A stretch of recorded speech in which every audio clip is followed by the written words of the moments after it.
Welcome to lecture number 7 of vectors. तो आज के इस वीडियो में हमारा टॉपिक है section formula for internal and external division.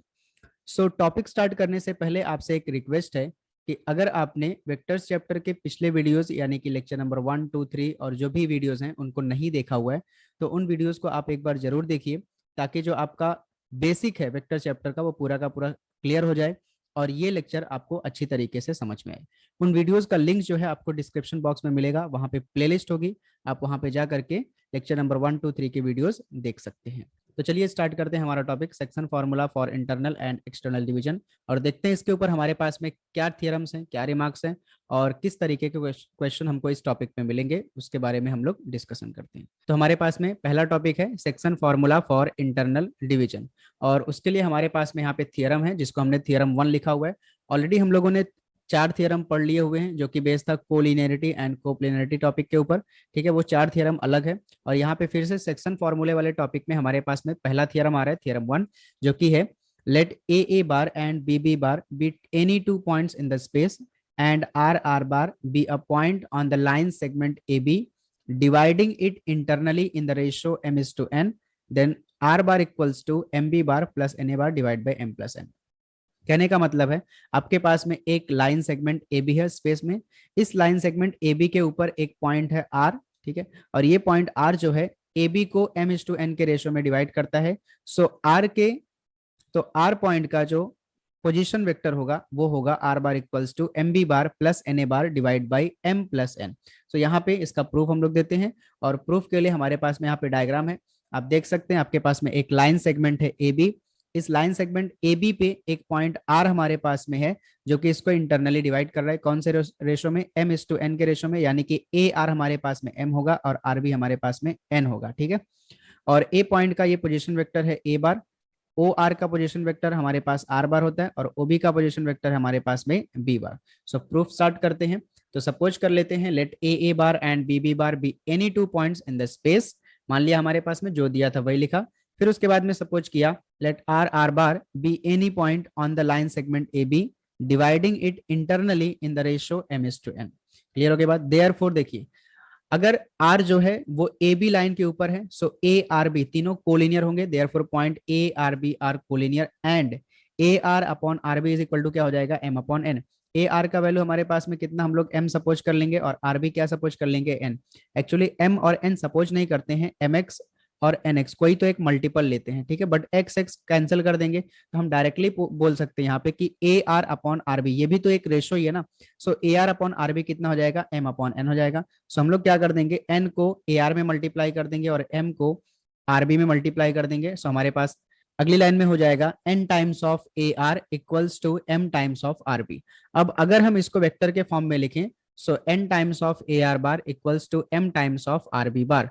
यहाँ पे हम लोगों ने ए आर और आरबी को वेक्टर के फॉर्म में लिखा और इक्वल बता दिया, कैसे, क्योंकि ए आर बार और आरबी बार जो है, ठीक है ना, इन दोनों का डायरेक्शन सेम है। देखिए ए से हमने स्टार्ट किया आर की तरफ जा रहे और आर से स्टार्ट किया बी की तरफ जा रहे, और ऑलरेडी हमने बोला है हमारा लाइन सेगमेंट क्या बोला, ए बी, मतलब वेक्टर क्या है, ए बी बार। सो अगर हम लोग ए बी बार लिख रहे हैं, so A B bar equals to A R bar plus क्या है हमारे पास में, आर बी बार। क्लियर हो गई बात। सो दोनों का डायरेक्शन चूंकि सेम है इसलिए हम लोगों ने यहाँ पे वेक्टर के फॉर्म में डायरेक्टली लिख दिया, n times of A R bar is equal to m times of R B bar.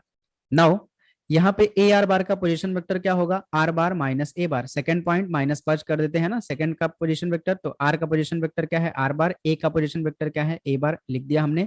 Same इसी तरीके से आर बी बार का, सो बी बार का, बी पॉइंट का पोजीशन वेक्टर क्या होगा, बी बार, आर पॉइंट का पोजीशन वेक्टर क्या होगा, आर बार। नाउ n को ब्रैकेट में मल्टीप्लाई करेंगे, m को ब्रैकेट में मल्टीप्लाई करेंगे। सो देखिए n को r में मल्टीप्लाई किया सो n r बार हो गया, n को a में मल्टीप्लाई किया सो माइनस n a बार हो गया, m को b में मल्टीप्लाई किया m b बार हो गया, m को r में मल्टीप्लाई किया m r बार हो गया। क्लियर हो गई बात ना। बस इसको क्या करना है, आपको अरेंज करना है और r bar equals to M B bar plus N A bar divide by M plus N prove करके दिखाना है।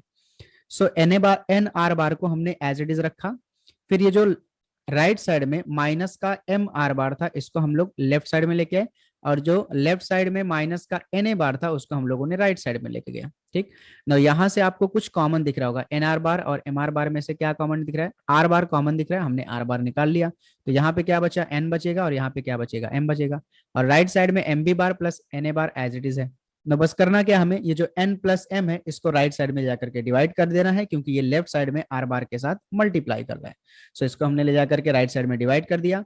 सो देयरफॉर हमारे पास में r बार इक्वल्स टू हो गया mb bar plus na bar divide by m plus n। तो जब भी आपके पास में कोई एक लाइन सेगमेंट ए बी है, उसके ऊपर कोई भी पॉइंट रहेगा r, और वो पॉइंट r ए बी को m/n के रेशो में डिवाइड करेगा। सो r का पोजीशन वेक्टर हमारे पास में होगा r बार, और r बार को फाइंड आउट करने के लिए हमारे पास फॉर्मूला है mb bar plus na bar divide by m plus n।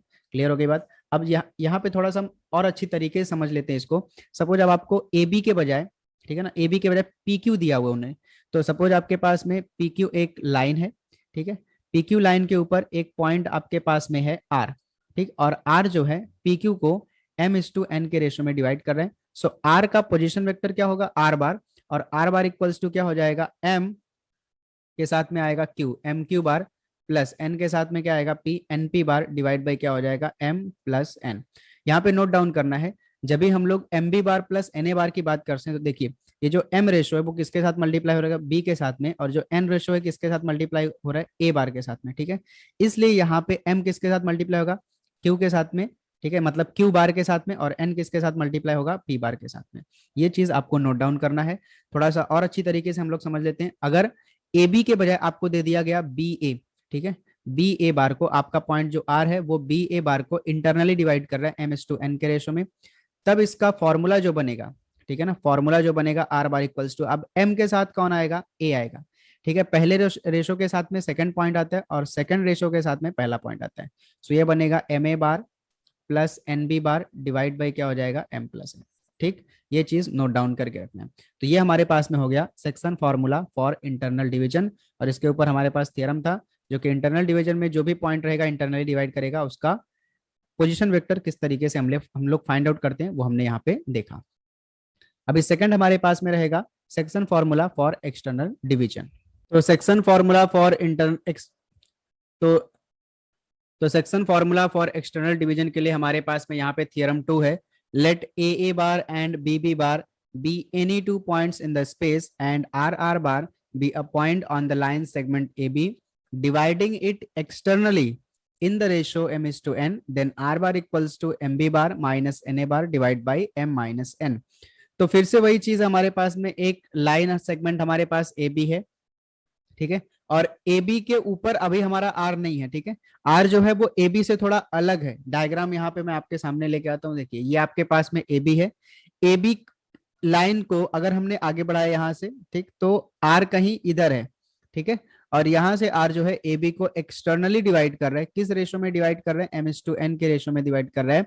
So are का पोजीशन वेक्टर हमारे पास में होगा आर बार, और आर बार निकालने का फॉर्मूला होगा mb bar minus N A bar divide by m minus n। अब इसको हम लोग कैसे प्रूव करेंगे, देखिए, तो यहाँ पे सबसे पहले r जो है वो ए बी को कौन से रेशो में डिवाइड करता है, m/n के रेशो में डिवाइड करता है। सो a से लेकर के r जो हमारे पास में, ये कितना हो जाएगा, ये हो जाएगा हमारे पास में m, ठीक है ना, जैसा कि हमने इंटरनल वाले में देखा था, सेम उसी तरीके से a से लेकर के r तक कितना हो जाएगा m, और b से लेकर के r तक हमारे पास में कितना हो जाएगा n, और ओ ए मतलब हमारे पास में हो गया A bar, O B bar मतलब ये हमारे पास में हो गया बी बार, और ओ आर का मतलब हमारे पास में हो गया R bar. So A bar is the position vector of point A, B bar is the position vector of point B, and R bar is the position vector of point R. अब यहाँ पे proof हम लोग start करते हैं। तो फिर से हम वापस सब कुछ सपोज कर लेंगे, let A bar and B bar be any two points in the space, let RR bar divides line segment AB externally in the ratio m/n। Therefore हमारे पास में यहाँ पे दो पॉसिबिलिटी होगी, या तो ए बी आर होगा या तो आर ए बी हो गया। इसका मतलब क्या हो गया, ए बी आर कोलिनियर होंगे, या तो आर ए बी क्या होगा, कोलिनियर होगा। सो हमने ये वाला केस सपोज किया, आप आर ए बी अगर लोगे तो भी आपके पास में वही चीज प्रूव होकर के मिलेगी। सो ए बी आर, ठीक है, मतलब ए पॉइंट बी पॉइंट और आर पॉइंट कोलिनियर है, ठीक। So without loss of generality assume that A B R मतलब point A B and R R collinear. Therefore A R upon B R, clearly आप यहाँ पे देख सकते हैं, A R upon B R अगर हम ले, so A R upon B R का रेशियो जो है वो किसके इक्वल में होगा, एम अपॉन एन के इक्वल में होगा। ए आर का वैल्यू एम मान लीजिए, बी आर का वैल्यू एन मान लीजिए, so A R upon B R is equal to हो गया एम अपॉन एन। इसको वापस क्रॉस मल्टीप्लाई करेंगे, so n times of A R bar equals to m times of B R. ठीक है, यहाँ पे बार अभी बाद में लगाएंगे। So n times of A R equals to m times of B R. ना इसको हम लोग वेक्टर के फॉर्म में लिख देंगे। So m times of B R bar is equal to n times of A R bar. मैंने थोड़ा सा अरेंज करके लिख दिया, इसको लेफ्ट साइड में लिख दिया और इसको राइट साइड में लिख दिया, इससे कोई फर्क नहीं पड़ता है। नोट डाउन करेंगे फिर से, यहाँ पे ए आर बार और बी आर बार का डायरेक्शन सेम है, इसलिए हमने ए आर और बी आर के ऊपर ए आर और बी आर को वेक्टर के फॉर्म में लिखा और यहाँ पे कोई भी चेंज नहीं हुआ है। ठीक है, ए आर का ए आर बार बन गया, बी आर का बी आर बार हमने लिख दिया। अब यहाँ पे फिर से बी आर बार का पोजिशन वेक्टर और ए आर बार का पोजिशन वेक्टर लिखेंगे।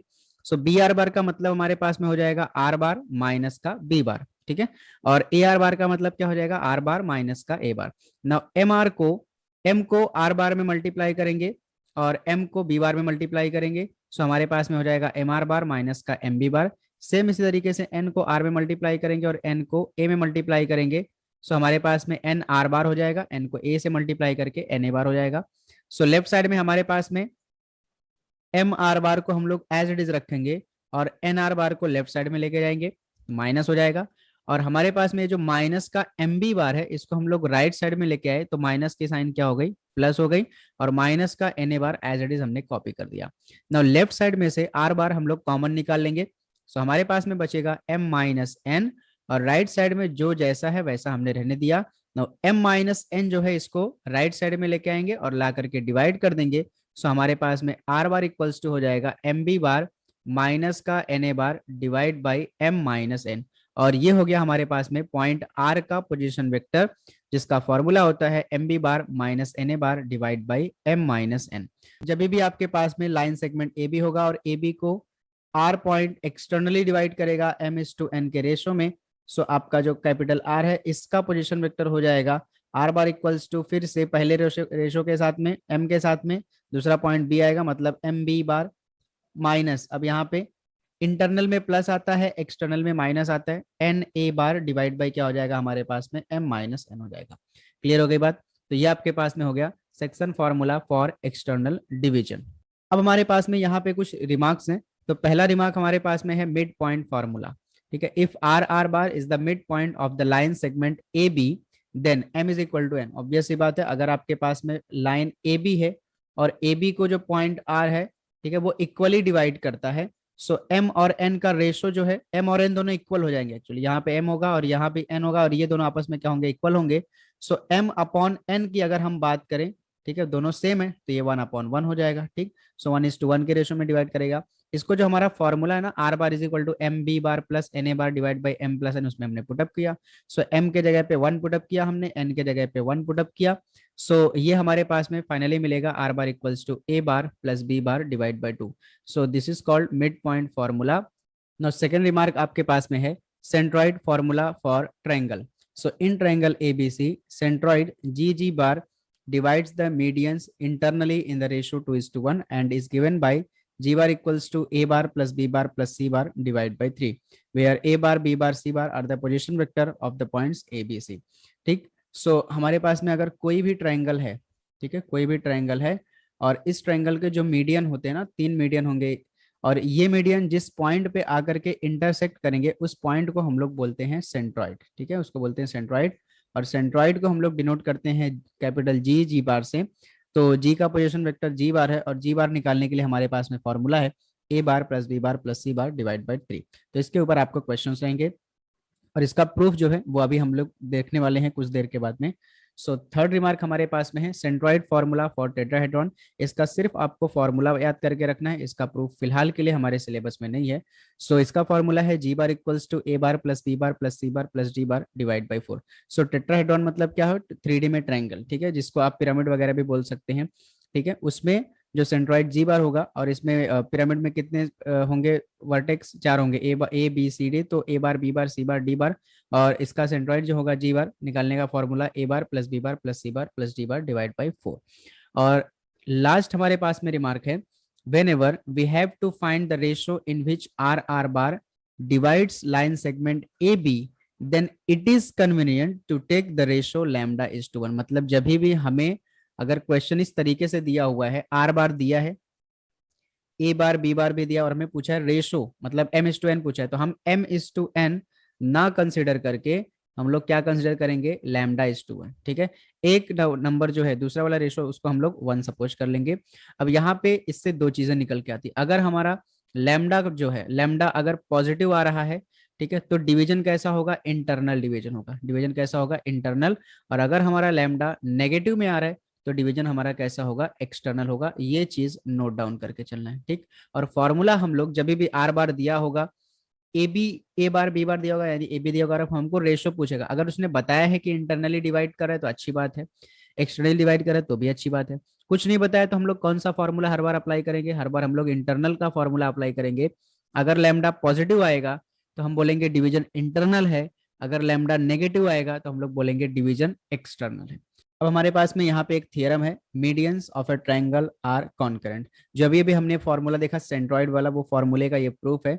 कोई भी ट्रायंगल अगर हमारे पास में ए बी सी है, तो यहाँ पे हम लोगों ने प्रूफ में सपोज किया हुआ है, let D E F be the mid points of the sides B C A C and A B of triangle A B C respectively. तो आप डायग्राम में देख सकते हैं, आपके पास में एक ट्रायंगल ए बी सी है, इस ट्रायंगल में जो हमारे पास में डी ई और एफ जो है ये मिड पॉइंट्स हैं, किसके, बी सी ए सी और ए बी के respectively.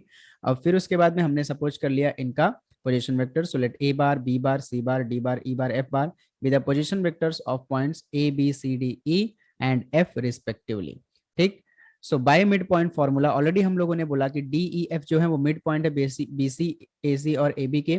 So therefore D bar equals to क्या हो जाएगा, B bar plus C bar divide by 2। E bar क्या हो जाएगा हमारे पास में, A bar plus C bar divide by 2। And F bar is equal to हो जाएगा हमारे पास में A bar plus B bar divide by 2। So यहाँ से हम लोगों ने 2 को लेफ्ट साइड में मल्टीप्लाई किया, so 2 D bar equals to B bar plus C bar, 2 E bar equals to A bar plus C bar हो गया, and 2 F bar is equal to A bar plus B bar हो गया। यहाँ भी हमने 2 को left में multiply किया, यहाँ भी हमने 2 को लेफ्ट में मल्टीप्लाई किया। तो हम लोग क्या कर रहे हैं, पहला वाला जो 2 D bar is equal to B bar plus C bar है, तो राइट साइड में हमारे पास सिर्फ B bar plus C bar है, ए बार नहीं है। सो हमने क्या किया, राइट साइड में ए बार ऐड किया और लेफ्ट साइड में भी ए बार ऐड कर दिया, ठीक है। So therefore 2 D bar plus A bar equals to A bar plus B bar plus C bar, इसको हमने 3 से डिवाइड कर दिया, therefore 2 D bar plus A bar upon 3 is equal to A bar plus B bar plus C bar divide by कितना हो गया हमारे पास में, 3 हो गया, ठीक है। सिमिलरली इसी तरीके से हम लोग प्रूव कर सकते हैं। अब देखिए यहाँ पे हमारे पास में 2 E bar is equal to A bar plus C bar है, तो राइट साइड में क्या नहीं है हमारे पास में, राइट साइड में बी बार नहीं, तो हमने दोनों तरफ बी बार ऐड कर दिया, ठीक है। और फिर से 3 से इसको डिवाइड कर दिया, तो ये हमारे पास में हो जाएगा 2 E bar plus B bar divide by 3 is equal to A bar plus B bar plus C bar divide by 3 हो गया, है ना। अब इसमें 2 F bar is equal to A bar plus B bar, अब इसमें क्या नहीं है, इसमें सी बार नहीं, तो हमने दोनों तरफ क्या ऐड कर दिया, सी बार ऐड किया, फिर उसको हमने 3 से डिवाइड किया, इसको भी 3 से डिवाइड कर दिया। तो 2 F bar plus C bar divide by 3 is equal to क्या हो गया, A bar plus B bar plus C bar divide by 3। ना आप इसको देख सकते हैं, इसको देख सकते हैं और इसको देख सकते हैं, तीनों को अगर आप ध्यान से देखें तो तीनों का आरएचएस सेम है, ठीक है। A bar plus B bar plus C bar, A bar plus B bar plus C bar divide by कितना, 3। और अगर तीनों का आरएचएस सेम है, सो तीनों का एलएचएस मतलब 2 D bar plus A bar divide by 3, 2 E bar plus B bar divide by 3, 2 F bar plus C bar divide by 3, ये तीनों भी क्या होने चाहिए, इक्वल होने चाहिए। Therefore 2 D bar plus A bar upon 3 is equal to 2 E bar plus B bar divide by 3 is equal to 2 F bar plus C bar divide by 3 is equal to A bar plus B bar plus C bar divide by 3, और इसको हमने suppose कर लिया जी बार। Clear हो गया, मान लिया हमने ये जी बार के इक्वल में, therefore G bar is equal to, इसको हमने अरेंज करके लिख दिया, और जो डिनोमिनेटर में 3 था इस 3 को हमने लिखा 2 प्लस 1 2 प्लस 1 2 प्लस 1, ठीक है। अब जरा हम लोग वापस एक बार डायग्राम पे आ जाते हैं, डायग्राम हमारे पास में क्या था। सो देखिए यहाँ पे आपको जी बार इज इक्वल टू क्या मिला था, जी बार इज इक्वल टू मिला था 2 डी बार, आप इसको इस तरीके से लिखिए 2 D bar plus A bar divide by 2 plus 1, ठीक है। तो जी यहाँ पे दिख रहा है, जी का पोजीशन वेक्टर हमने स्मॉल जी बार लिया है। ये जो एडी है, एडी क्या है, मीडियन है, इसको किस रेशो में डिवाइड करता है, इसको 2:1 के रेशो में डिवाइड करता है। सेम इसी तरीके से आपको 2 E bar plus B bar upon 3 मिला, इस 3 को आप क्या लिख सकते हैं, 2 प्लस 1, और ये हमें फिर से किसके इक्वल में मिला था, हमने जी बार लिया था, फिर से जी बार इक्वल्स टू हो गया 2 E bar plus 1 B bar upon कितना हो गया 2 प्लस 1, मतलब जी जो है वो बीई को, ठीक है, बीई को दिख रहा है, बीई फिर से मीडियन है, इसको 2:1 के रेशो में डिवाइड कर रहा है। सिमिलरली जी जो है वो सीएफ को 2:1 के रेशो में डिवाइड कर रहा है। क्लियर हो गई बात, मतलब जी जो है वो मीडियन है, सॉरी जी जो है वो सेंट्रॉइड है, और सेंट्रॉइड क्या कर रहा है, जितने भी मीडियन है, तीनों मीडियन है, उन तीनों मीडियन को 2:1 के रेशो में डिवाइड कर रहे हैं। देयरफॉर हमारे पास में यहाँ पे जी बार का फॉर्मूला मिला A bar plus B bar plus C bar divide by कितना हो गया 3, और इसी चीज को हमने यहाँ पे लिख के रखा हुआ है। Therefore from above equation it is clear that if G is the point whose position vector is G bar, then g bar divides median AD, BE and CF internally in the ratio 2:1, and the medians AD, BE, CF intersect at point G, that is they are concurrent। तो यहाँ पे हमने prove कर दिया कि जो medians होते हैं किसी भी ट्रायंगल के वो क्या होते हैं, कॉन्करेंट होते हैं। नाउ नेक्स्ट थ्योरम हमारे पास यहाँ पे है 4, the angle bisector of a triangle are concurrent. तो हमारे सपोज हमारे पास में एक ट्रायंगल है ए बी सी, सपोज इसमें ए डी बीई और सी एफ जो है ये एंगल बायसेक्टर है। एडी जो एंगल ए को बायसेक्ट करता है बी, और बीई जो है वो एंगल बी को बायसेक्ट करता है, और जो सी एफ है वो एंगल सी को बायसेक्ट करता है। और ये तीनों जो है वो एक पॉइंट पे आकर के मिलते हैं एच पे, और एच को हम लोग बोलते हैं इन सेंटर। तो हम लोग फाइंड आउट करके बताएंगे इन सेंटर का फॉर्मूला, ठीक है। तो एंगल बायसेक्टर जहां पे जिस पॉइंट पे भी आके मिलते हैं उस पॉइंट को हम लोग बोलते हैं इन सेंटर। हमें प्रूव करके दिखाना है कि ये कॉन्करेंट होता है, ठीक है। मतलब तीनों एक ही पॉइंट पे आके मिलते हैं, तो हमने उसको एच सपोज किया हुआ है।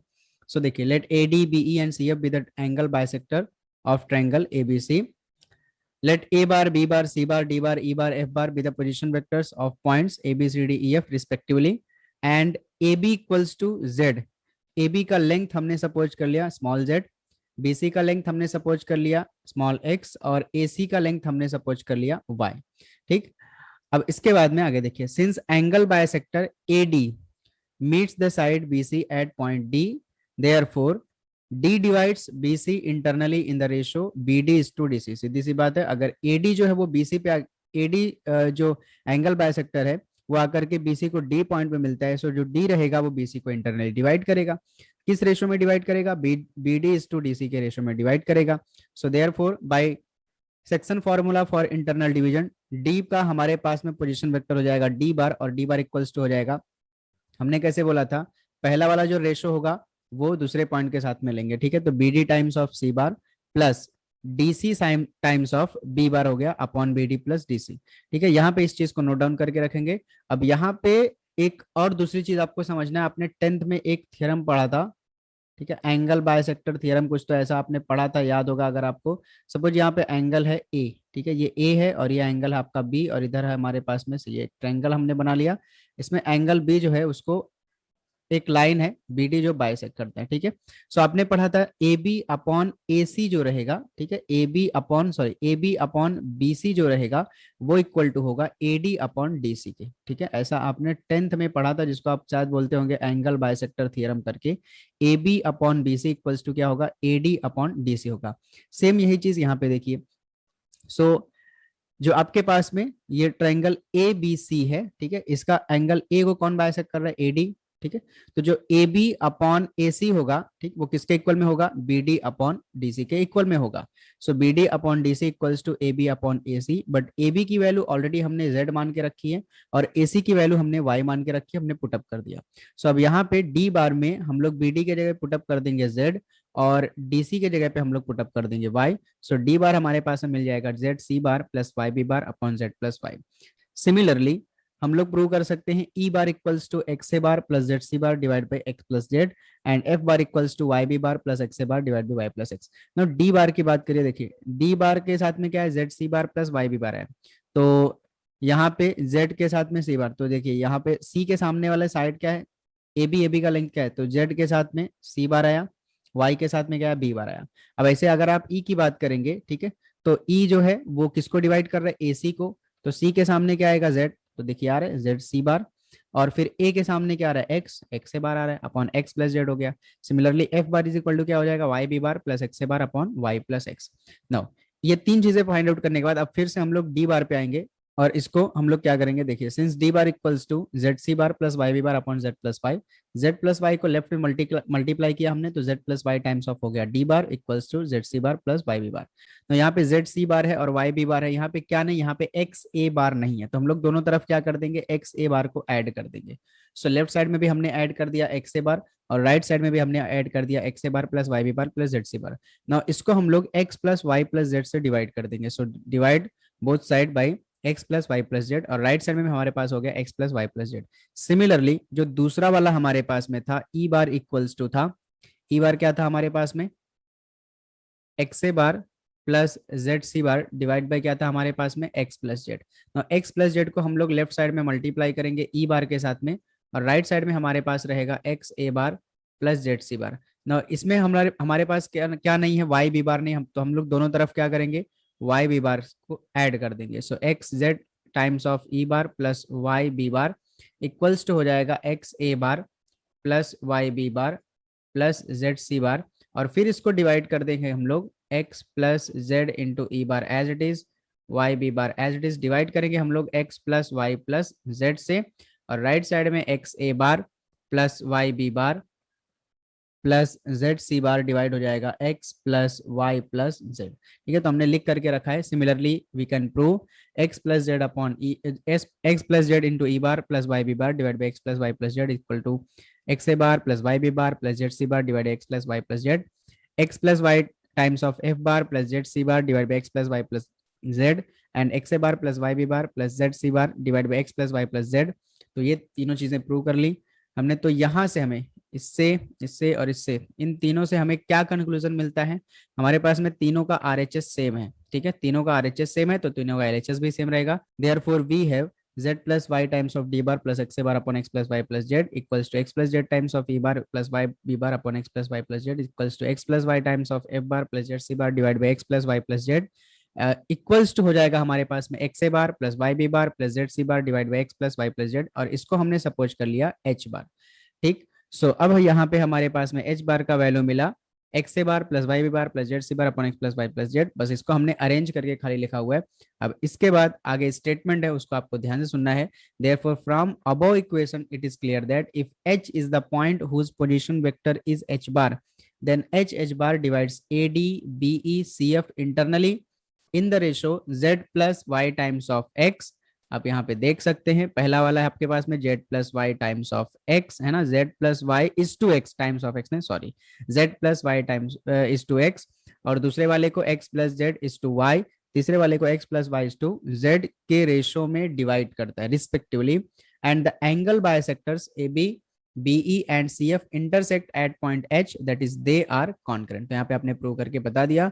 और H को हम लोग बोलते हैं incentre of the triangle ABC, और H का फॉर्मूला आपके पास में क्या मिला, X A bar plus Y B bar plus Z C bar divide by X plus Y plus Z. ठीक है, तो सपोज अगर आपके पास में ट्रायंगल दिया हुआ है एबीसी के बजाय कुछ और ट्रायंगल दिया हुआ है, ठीक है, पी क्यू आर, और इसका इन सेंटर आपको फाइंड आउट करना है एच बार। तो एच बार कैसे निकालेंगे, देखिए पी के सामने आपके पास में साइड क्या है क्यू आर। ठीक है, तो क्यू आर एक वेक्टर होगा, उसका मैग्नीट्यूड टाइम्स ऑफ क्या हो जाएगा पी बार, प्लस अब Q क्या है, Q के सामने वाली साइड क्या है पी आर, तो magnitude of P R into क्या हो जाएगा Q bar, plus R, R के सामने वाली साइड कौन सी है P Q, so magnitude of P Q bar into क्या हो जाएगा R bar divide by magnitude of Q R bar plus magnitude of P R bar plus magnitude of P Q बार।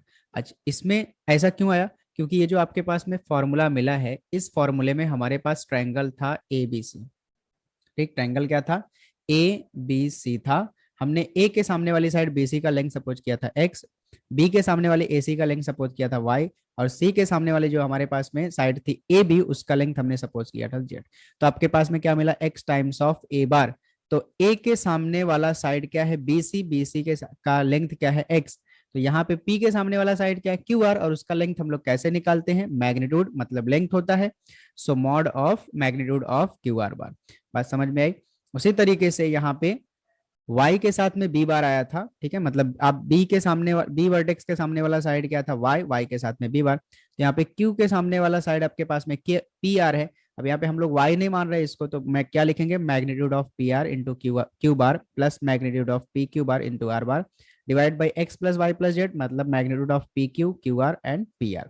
ठीक है, तो इस तरीके से हमको क्वेश्चन पूछा रहेगा तो हम लोग फॉर्मूला खुद से बनाएंगे, ये ध्यान में रखना है आपको। ठीक है, सो यहाँ पे आपके पास में से आपने पढ़ा section formula for internal division, जो कि होता है हमारे पास में M B bar plus N A bar divide by M plus N. फिर उसके बाद में इंटरनल के लिए आपके पास में हो जाएगा M B bar minus N A bar divide by M minus N. फिर उसके बाद में मिड पॉइंट फॉर्मूला हमने पढ़ा था A bar plus B bar divide by 2। फिर उसके बाद हमने पढ़ा सेंट्रॉइड का फॉर्मूला जो कि होता है G bar equals to A bar plus B bar plus C bar divide by 2। फिर उसके बाद में हमने टेट्राहेड्रॉन का फॉर्मूला पढ़ा था, टेट्राहेड्रॉन के सेंट्रॉइड का फॉर्मूला पढ़ा था A bar plus B bar plus C bar plus D bar divide by कितना हो जाएगा 4। एंड फाइनल और लास्ट में हमने पढ़ा इन सेंटर का formula H bar equals to x times of a bar plus y times of b bar plus z times of c bar divided by x plus y plus z, where x y z are the length of the side, ठीक है, opposite to the vertex a b and c respectively। Clear हो गई बात? तो ये आपके पास में 1 2 3 4 5 6 फॉर्मूले हैं जो आपको एक्सरसाइज 5.2 में लगने वाले हैं। सो आज के वीडियो में इतना ही हम करते हैं, बाकी हम लोग अगले वीडियो में देखेंगे। सो नेक्स्ट वीडियो में हम लोग सॉल्व करेंगे एक्सरसाइज 5.2। सो मिलते हैं नेक्स्ट वीडियो में, तब तक के लिए take care and thank you so much.